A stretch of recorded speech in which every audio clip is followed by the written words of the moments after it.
Todavía estamos en la parte de esta formación ministerial del cielo. Estamos hablando del cielo y el infierno. La semana pasada le compartí sobre cómo absolutamente toda la palabra de Dios depende de la resurrección de Jesús.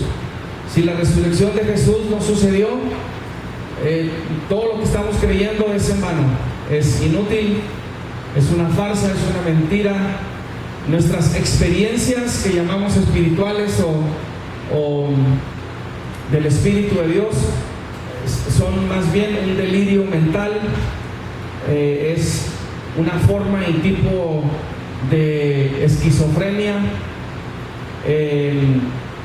Estamos experimentando algo más de sugestión mental, eventos más psicológicos que algo realmente espiritual, donde el Espíritu de Dios se manifiesta en nuestras vidas.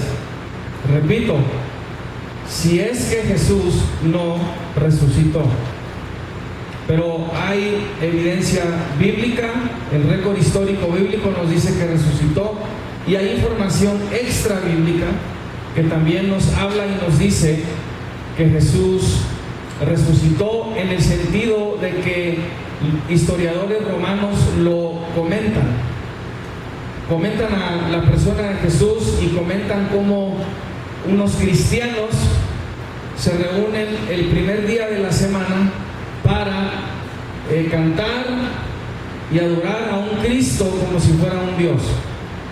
Entonces ya se observaba esta dinámica cristiana, esta dinámica espiritual, aún por gobernantes o historiadores romanos.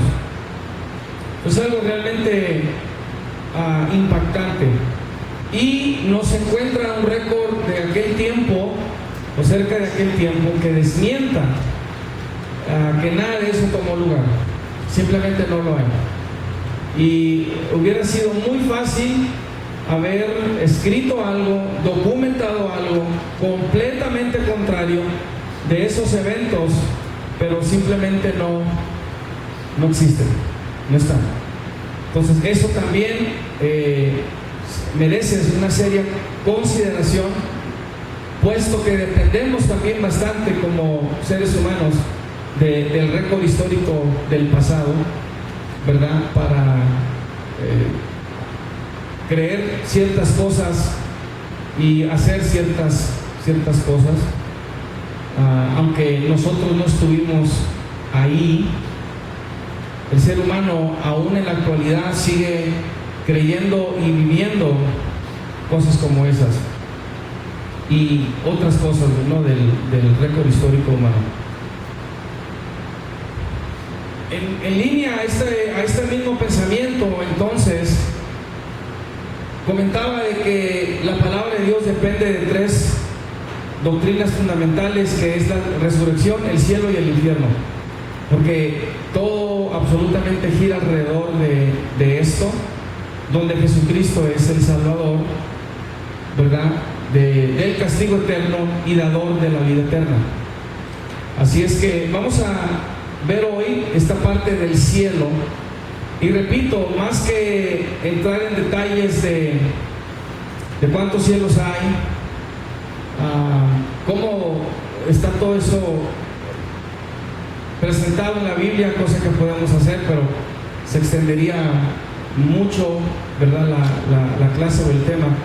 El propósito más bien es ayudarle a entender la existencia del cielo y cómo verla, o cómo más o menos tratar de explicarla, ¿verdad? Vamos a la misma palabra para esto. Yo sé que ya por fe entendemos y tenemos el testimonio del Espíritu de que el cielo es real, pero sí hay una forma de percibirlo o de verlo, este tema, donde tiene sentido para nosotros. Amén.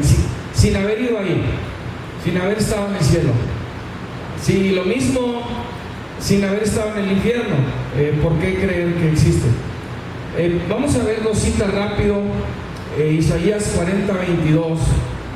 Isaías 40:22, hablando de Dios, dice: Él está sentado sobre el círculo de la tierra, cuyos moradores son como langostas.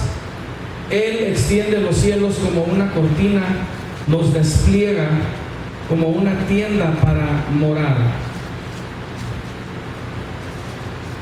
Obviamente aquí está usando lenguaje humano.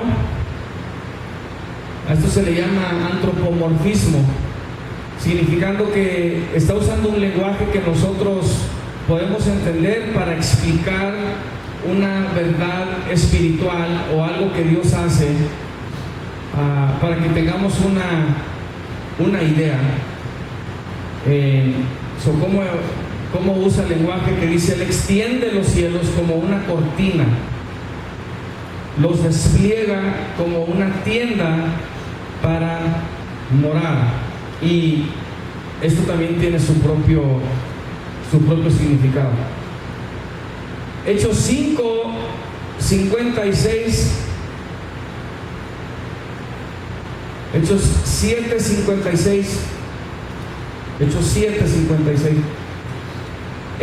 Quien habla aquí es quien es considerado el primer mártir cristiano. Se llamaba Esteban. Y cuando lo están apedreando, o lo van a apedrear, en Hechos 7:56 dice: He aquí, veo los cielos abiertos y al Hijo del Hombre que está a la diestra de Dios. Veo los cielos abiertos y al Hijo del Hombre, que es Jesús, que está a la diestra de Dios. Es consistente con el narrativo, ¿no? Porque dice que Jesús regresó al cielo.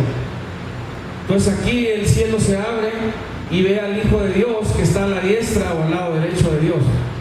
Entonces está donde dijo que iba a estar. En este caso, ¿verdad?, estamos hablando del cielo. Ahí estaba Jesús, pero los cielos se abren. Ahora, cuando hablamos de que los cielos se abren, es algo ya espiritual o sobrenatural lo que está sucediendo. Pudo haber sido, y Dios también puede hacer esto, cuando Él abre los cielos, nada más la persona o las personas que Él quiere que lo vean, lo ven. Podemos estar todos aquí en esta iglesia. El cielo se abre, y porque se abra no quiere decir que ustedes también lo ven, y porque yo lo veo. Entonces Dios permite que lo vean quien Él quiere que lo vean, ¿sí? Aquí Esteban lo vio. Podemos llamarle nada más visión, como algo que se asemeja más a un sueño, aunque él está despierto, él está consciente. Pero otra forma aquí también de entenderlo es de que se abre esa dimensión del cielo, es otra dimensión. Imagínense, ahorita leímos en Isaías 40:22, y no quiero pasar mucho tiempo en esto. Dice que despliega el cielo como una cortina, sí, como una cortina. Se da cuenta que si aquí hay una cortina, ¿verdad?, ya no vemos lo que está del otro lado. Sin embargo, podemos estar muy cerca pero porque está una cortina no sabemos lo que está del otro lado. Hasta que esa cortina se abre, entonces ya podemos ver. En el espíritu, o en cuanto a las cosas de Dios, hasta ahorita lo entendemos como que está hablando, se trata de otra dimensión, y la cortina es para esconder esa dimensión. O sea, es una forma de decir: no la vas a ver porque hay una cortina, espiritualmente hablando, ¿verdad? Sin embargo, cuando Él quiere, Él la puede abrir y se ve lo que en el momento Él quiere que se vea.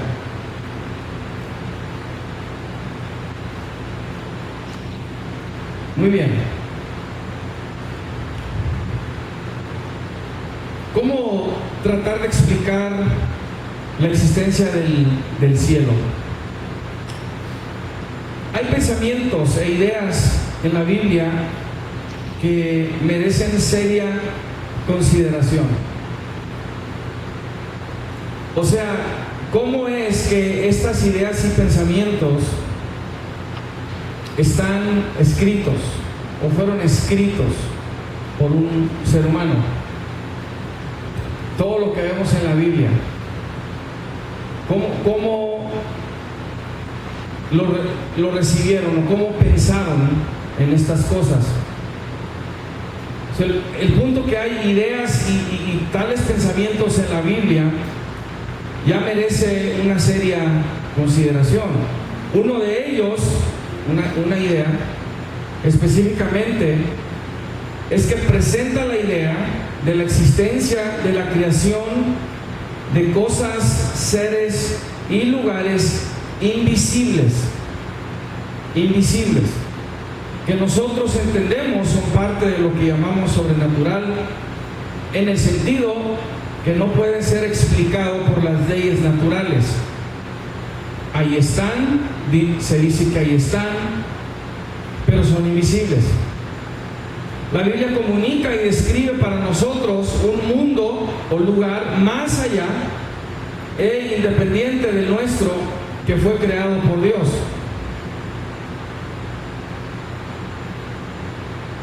Una cosa es observar la creación natural y observar la expansión del cielo y las cosas en ella, como las estrellas, la luna, el sol, nubes, etcétera, lluvia, y formar una opinión sobre estas cosas visibles.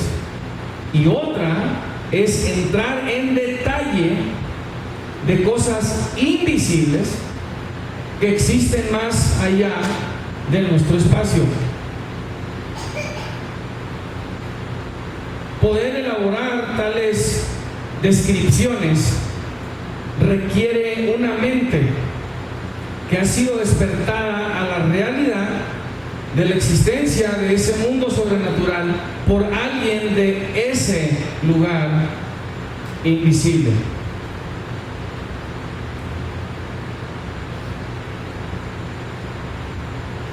¿Sí saben por qué no hay extraterrestres?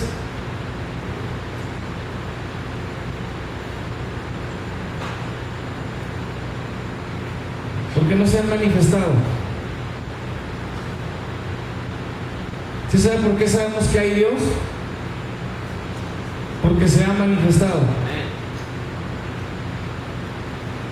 Es una gran diferencia. Yo no puedo hablar de algo, de un lugar o de alguien, si Él mismo no me dijo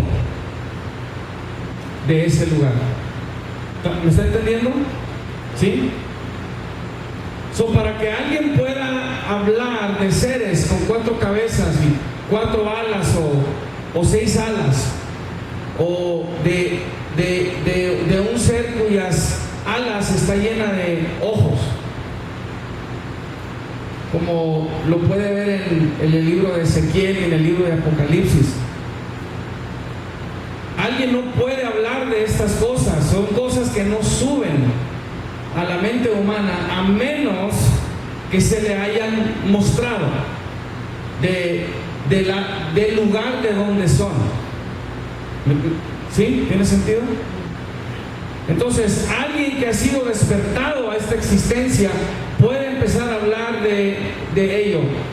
El mismo acto, pues, de llegar a un momento de poder producir pensamientos e ideas que trascienden nuestro mundo natural requiere una influencia sobrenatural. ¿Sabe por qué el Big Bang o la gran explosión que usan tanto en la evolución no sucedió? ¿Sabe por qué no sucedió? Porque nadie la observó. Incluso la misma ciencia viola uno de sus principios, donde dice que lo que ellos prueban científicamente tiene que ser observable. Nadie estuvo ahí cuando se dio una gran explosión. Nosotros no somos el producto de una gran explosión. No fue observable. Porque estábamos hablando ya de algo que trasciende el intelecto humano.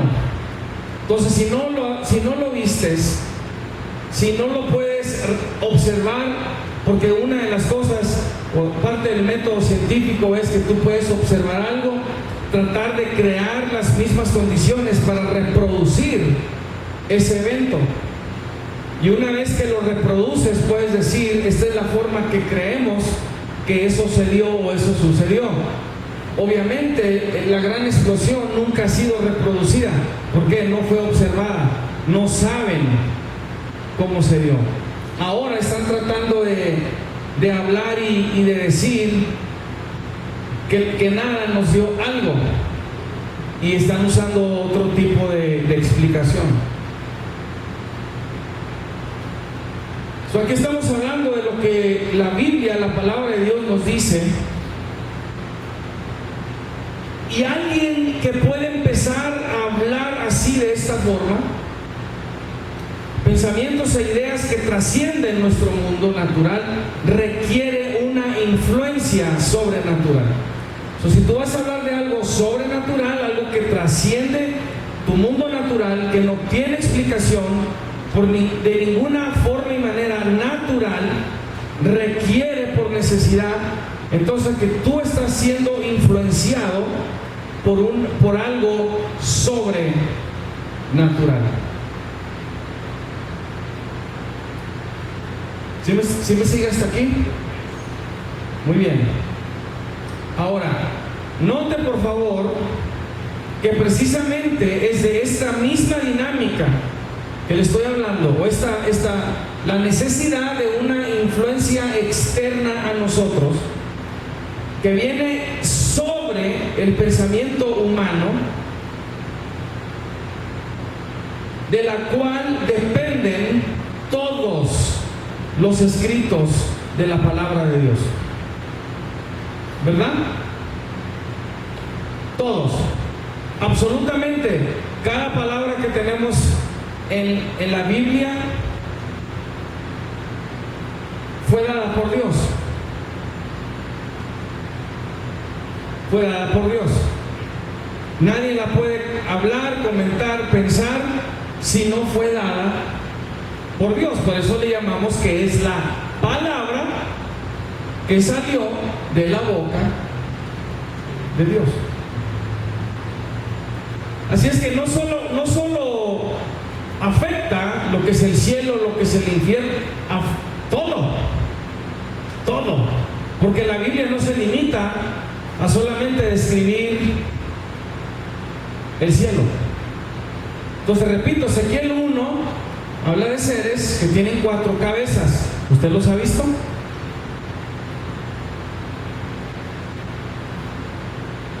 ¿Verdad que no?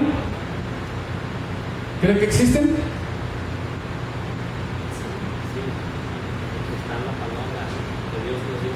Está en la palabra y Dios lo dio. Él lo reveló, Él lo enseñó, Él lo manifestó. Y en este caso Ezequiel sí vio una visión. Pero todo escrito de la palabra de Dios depende de esa influencia externa que es el Espíritu de Dios. Entonces, antes que emerjan, se manifiesten y salgan de la mente humana palabras que describen a otro mundo más allá de nuestro, primero tienen que salir del lugar que están describiendo e imponerse sobre la mente humana. La razón, ¿por qué tenemos la Biblia? ¿Por qué la tenemos?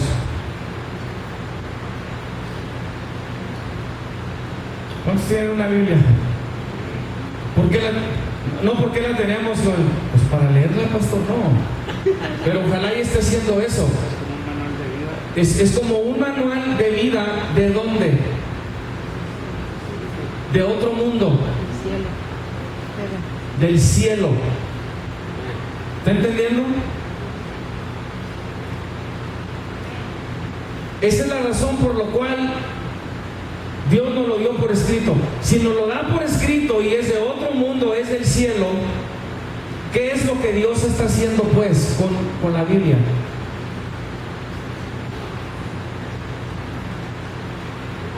Está diciéndonos hey, aquí estoy.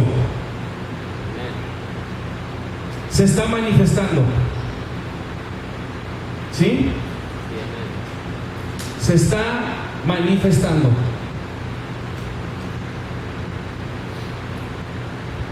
Repito una vez más, para poder entonces describir a otro mundo más allá del nuestro,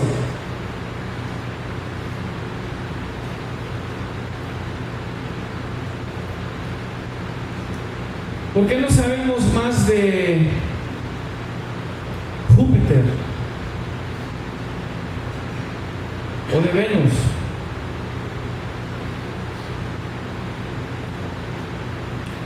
O de estos otros planetas.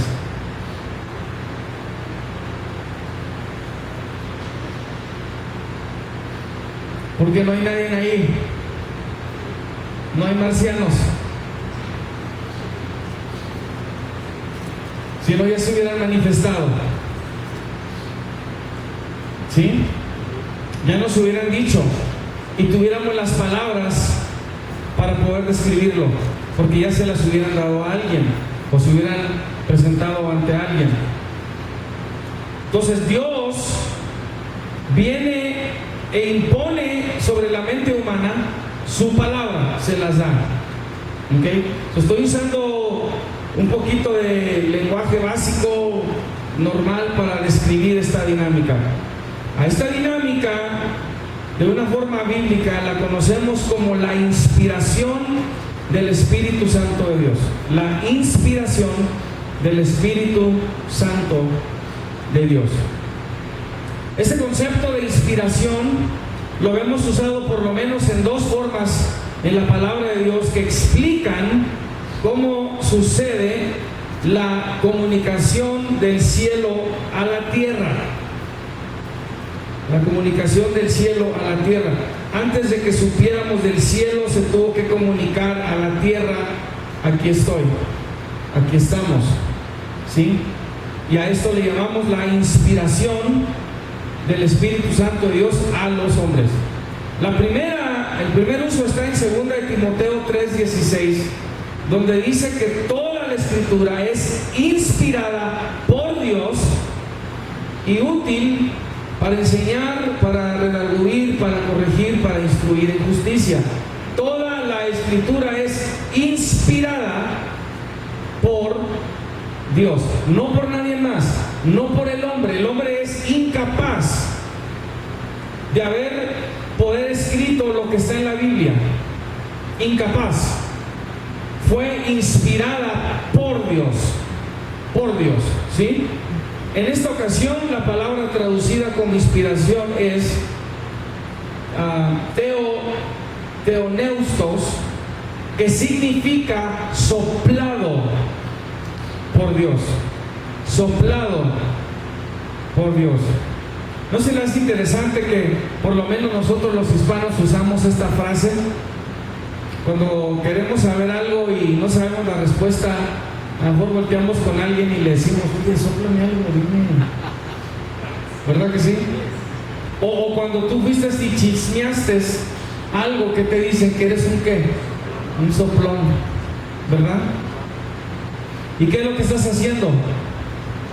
Estás hablando. La Escritura fue soplada por Dios. Dios por su Espíritu le sopló o inspiró a los hombres su palabra para que estos la escribieran. Esa es una de las formas que entendemos lo que es inspiración. En este caso, obviamente, está hablando que la fuente o el origen de la palabra de Dios es Dios, nadie más. Él fue el que sopla su propia palabra. Le repito, por eso le llamamos la palabra de Dios. La Biblia no es, ni se le conoce, ni jamás se le ha conocido como la palabra del hombre. Siempre ha sido la palabra de Dios.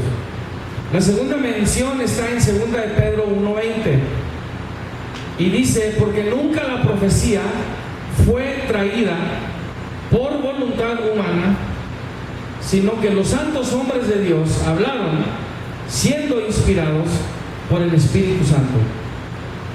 2 Pedro 1:20. En esta segunda aplicación se usa la palabra para inspirados, elenco, que significa llevar o cargar, llevar o cargar.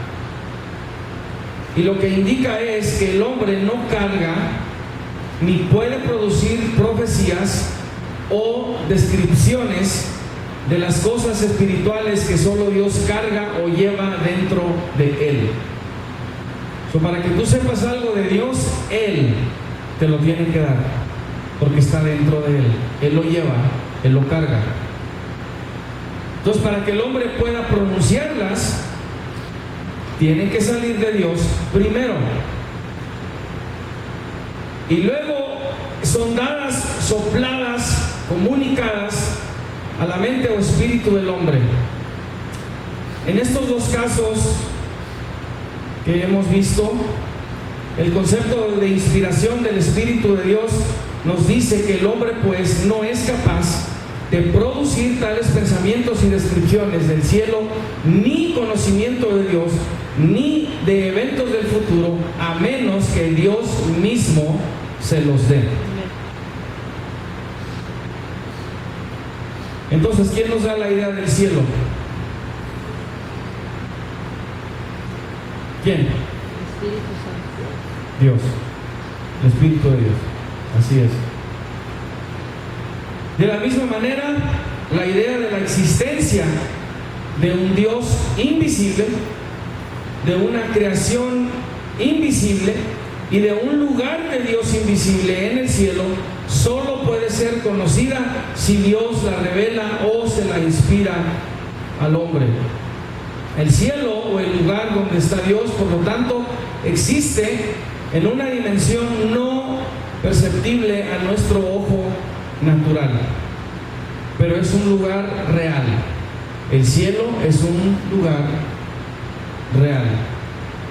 Bajo la inspiración del Espíritu Santo, Pablo escribe en Colosenses 1, 15 y 16 del Dios invisible y de las cosas creadas en la tierra y en el cielo, categorizándolas como las visibles y las invisibles, y dice: ya sean invisibles por su, en este caso, ya sean invisibles por su sustancia espiritual e inmaterial, o simplemente porque están en un lugar fuera de nuestra vista y por lo tanto invisibles a nosotros desde nuestro punto de vista terráqueo, o también que esta invisibilidad puede indicar la capacidad de la creación invisible de poder generar ambos estados, físico y espiritual. Dios obviamente puede hacer esto. Cuando Dios se aparece en alguna forma, se le llama teofanía, que Él se manifiesta, teofanía. Teo significa Dios, teo en el griego. Una teofanía es una manifestación física de Dios. Puede ser como hombre, puede ser como un ángel, quiere decir no visto. Y en la misma palabra griega que se usa para describir a Dios en Hebreos 11:27 como al Dios invisible. Ahí es donde dice que Moisés se sostuvo como viendo al invisible. Invisible también describe para nosotros lo que es la calidad, sustancia o esencia de la naturaleza de Dios, que es espiritual o inmaterial. Juan 4:24 nos dice que Dios es espíritu. Por consiguiente, está en Dios crear cosas que son de su misma sustancia invisible y en el sentido de la palabra como la entendemos, que no lo podemos ver. La sustancia de Dios es espíritu, es invisible, y Él puede crear también de esa misma sustancia cosas invisibles, como también materiales, obviamente, simplemente viendo el mundo del universo. El Salmo 11:4 dice: Jehová está en su santo templo, Jehová tiene en el cielo su trono. Puesto que Dios tiene su trono en el cielo, esto nos indica que el cielo es un lugar en alguna dimensión invisible, pero no debe tratarse como un concepto, pensamiento teórico o estado mental. El cielo, como el infierno, es un lugar o una localidad real creados por Dios en alguna parte. El cielo está en alguna parte del cielo. La Biblia también nos habla que Dios es el Dios de los cielos, de los cielos. Una vez más, implicando diferentes dimensiones. Varias doctrinas bíblicas dependen de la existencia del cielo. Varias doctrinas bíblicas dependen de la existencia del cielo. Todas las doctrinas bíblicas conectadas a ángeles, espíritus, seres vivientes y el lugar a donde van los santos de Dios dependen de la existencia del cielo. El tema del cielo es uno conectado al tema de la existencia de seres espirituales, porque es en este lugar dimensional donde toma lugar toda su actividad espiritual, es lo que la Biblia nos dice. Incluso Dios nos dice que el cielo fue creado antes del mundo terrenal. Sin el cielo como un lugar o localidad creada por Dios, ninguna de estas doctrinas de seres espirituales tuvieran validez o sentido. Incluso la mayoría de las doctrinas bíblicas, incluyendo el lugar de origen de partida de Jesús el Salvador hacia el mundo, no tuviera sentido, porque Él nos dijo que era el pan que había descendido del cielo y que su Padre estaba en el cielo. Si el cielo no existe, lo que dijo Jesús no es verdad. Aún más significante, antes de morir exclamó: ahora pues, Padre, glorifícame tú al lado tuyo con aquella gloria que tuve contigo antes que el mundo fuese. Aquí habla también de una preexistencia de Jesús en el cielo desde antes que el mundo fuera creado. Después de su resurrección, Jesús regresó de donde vino, es decir, del cielo.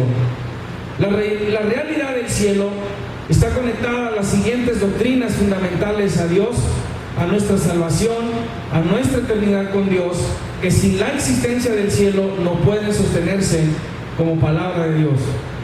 Por ejemplo, si se establece en la Biblia que el trono, reino y templo santo de Dios están en el cielo, pero el cielo no existe, entonces tampoco existe el trono, el reino ni el templo, porque estos están ubicados en el cielo, como nos dice la misma palabra de Dios.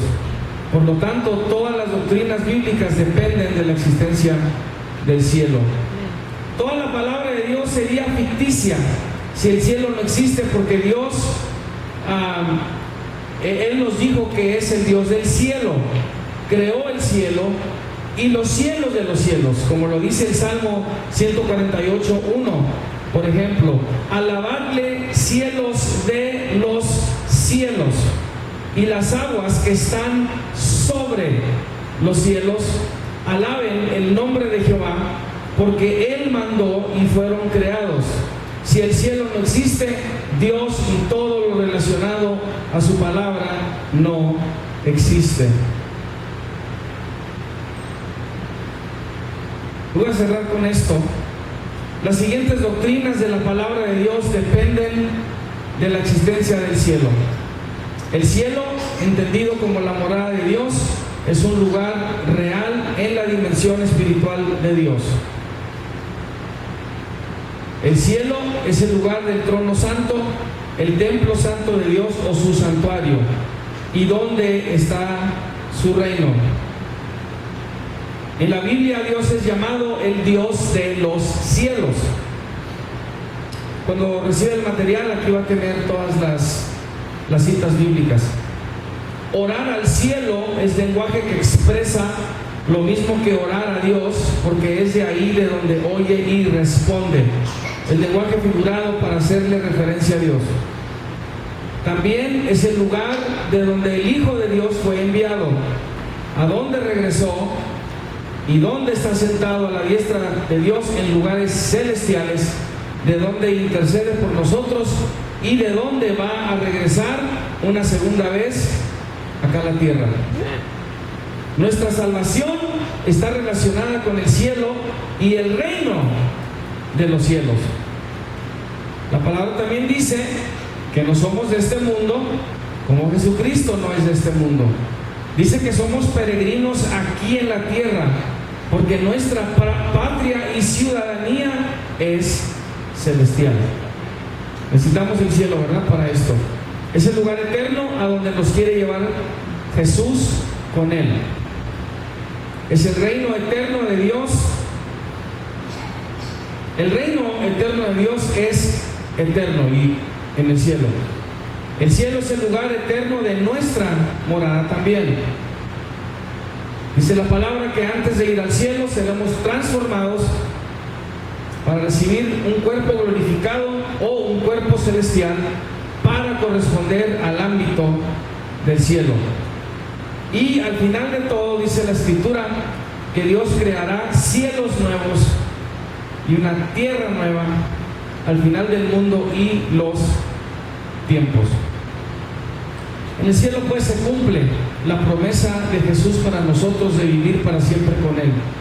La vida eterna que Cristo promete se realiza en el cielo. Es nuestro lugar de recompensa, estado de perfección y morada eterna en donde viviremos en un cuerpo glorificado. La morada de Dios se describe como un lugar hermoso con calles de oro transparente como el vidrio. Apocalipsis 21 dice que es un lugar libre de muerte, llanto, lágrimas, clamor y de dolor. Es el lugar donde estaremos delante de la presencia de Dios por toda la eternidad, de su luz y del Cordero de Dios, presenciando toda su gloria. Si el cielo no existe, nada de esto es verdad, porque de ahí se comenta todo esto. Entonces nosotros creemos que al morir nos vamos a ir al cielo con Dios, ¿verdad? Y si no fuera así o no fuera el caso, pues otra vez, como en la resurrección, estamos esperando algo que realmente no va a suceder, no se va a dar. Pero tenemos esta idea, tenemos el lenguaje. ¿De dónde vino? Del mismo Dios que está ahí. No hay otra. Piense, porque hay que pensar en esto. Honestamente, estas ideas, estos pensamientos, ¿cómo un ser humano piensa en ellos? O sea, ¿cómo? Yo sé que la mente humana es muy creativa, pero esta mención del cielo también está dentro de todo un plan para la humanidad. Es no nada más, está este lugar y es algo muy hermoso. Está dentro del marco de un plan también. Un plan consistente desde Génesis hasta Apocalipsis. Consistente. Es imposible que a través de miles de años los hombres puedan mantener un narrativo tan perfecto, tan consistente consigo mismo, desde el principio hasta el final, con todos otros conceptos que también conectan ideas que no los contradicen. Es realmente impresionante. Esto no puede salir de la mente humana, no puede.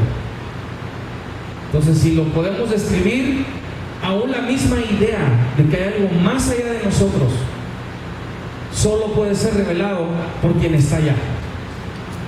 ¿Me está entendiendo? Amén. Si aprendió algo, denle un aplauso al Señor. Amén. Dios me lo bendiga. Nos vemos el otro jueves.